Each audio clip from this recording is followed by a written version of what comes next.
ওরে কোহলি, ওঠ রে, আর কত ঘুমাবি রে? ঘরে বাজার নাই, কিছু তো ইনকাম কর রে। আরে রে রে রে, ঘরের একদম মধ্যে শান্তি নাই রে। যেমনে পারি টাকা কামাতে হবে রে।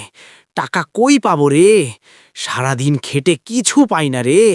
আরে ভাতিজা একবাল ভাই, আপনি তো অনেক টাকা কামাইছেন রে। এত এত সাংঘাতিক চামচাও রাখছেন, কি করে এত টাকা পাইছেন রে? দয়া করে বলেন রে। আরে কুলিবাই রে, এ তো সেঞ্চুরি করে কি হবে রে? টাকা তো এমনি আসে না রে। এর জন্য ম্যাচ ফিক্সিং করতে হয় রে। অনেক নাটক আর কান্নাকাটি করতে হয় রে। সবাইকে সমানভাবে তেল দিতে হয় রে। এক কাজ কর রে, ফিক্সার গোদা সুজন চাচার সাথে কথা বল রে। সে যে দলের কোচ হয় সে দলে তোকে নিতে বল রে। আরে গাদা সুজন চাচারে, আপনি আমাকে দলে নেন রে। আমি ফিক্সিং করুম রে। ঘরে টাকা নাই রে, একটু হেল্প করেন রে। আরে আমার বিরাট কুলি রে, এতদিন বলার পরও আসস নাই রে।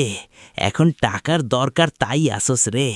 ঠিক আছে, নেক্সট বিপিএলে আমার দলে তোকে নিব রে। অনেক ম্যাচ ফিক্সিং করতে হবে রে। তুই থাকলে টাকাও বেশি আসবে রে।